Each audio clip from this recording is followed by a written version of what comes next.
Hi folks, we're back cutting through the matrix.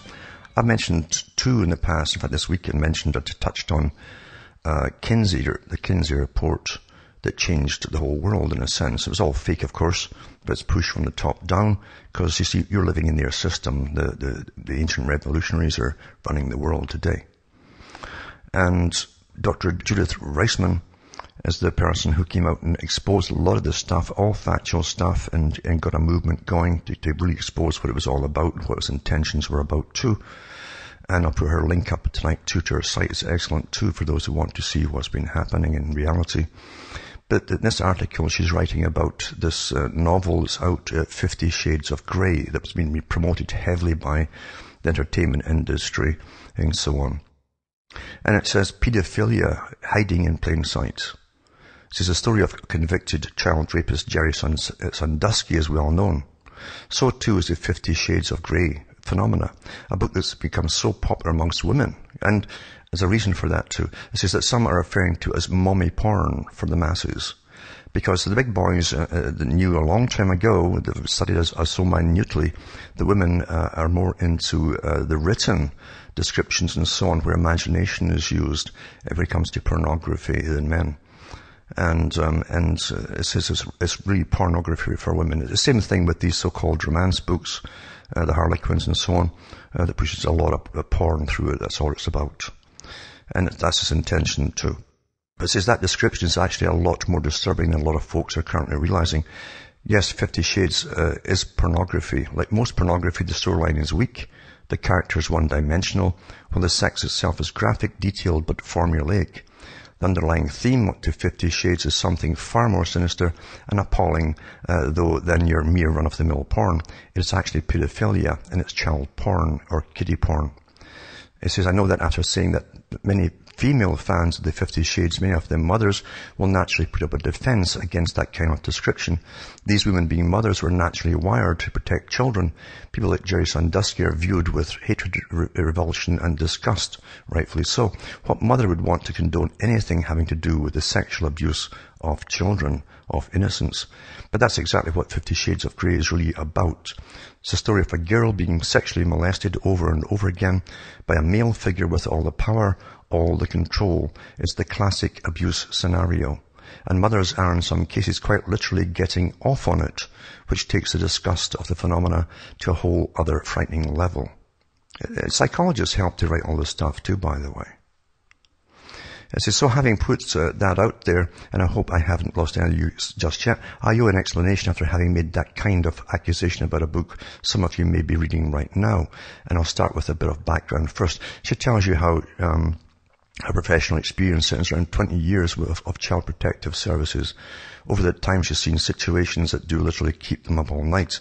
This is the amount of abuse that's going on in a society, the sexualization of our children, and that's what again was from the top down. It's been promoted, this heavy sexualization of children. This is, and what you hear about and what's in the news and so on, it's only a small sample of how large a problem and the disgusting acts that are going on every day. Children are being raped and children are being abused every single day over and over again.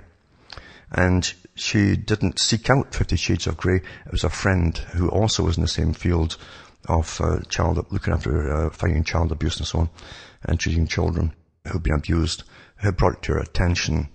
And it says that her reaction to 50 Shades of Grey was much more aggressively negative than anything I could recall her talking about before.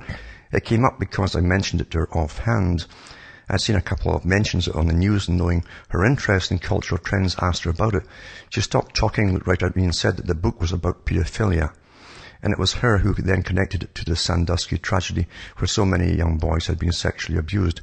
Sandusky committed his acts of crime under the cover of actually helping youth. That was just typical. Because they go for their targets, right? This is how he gained access. My friend said 50 Shades of Grey was basically the same exact thing. Its cover was a story of a young woman engaging in a very graphic sexual relationship with a somewhat older man. She said the problem for her, and it was a big problem, was the narrator in the story was in fact an underage girl. And this is the interesting part. My friend indicated, based on the use of language in the narration, that this girl was likely no more than 12 or 13 years of age, psychologically, you see. And it says, I made mention that the girl in the story was actually getting ready to graduate college.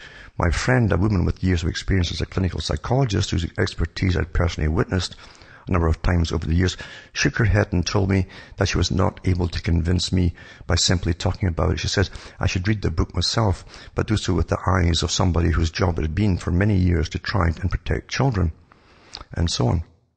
And she says, I'll try and summarize my friend's words at the time. Sexual predators are cons. They're con people. They almost always have a cover. It's the cover which allows them access. 50 Shades of Grey is a cover. It's a con. And now has access to millions of readers. It's a story about abusing from beginning to end. And it's not just the abuse of man and a woman. It's the abuse of a man and a girl. And when you read it, look for the signs. They're all there. The female character has no sexual experience. None. She is given the age of 21 just to keep the people happy, but the age is itself a cover. Her true emotional age is much, much younger.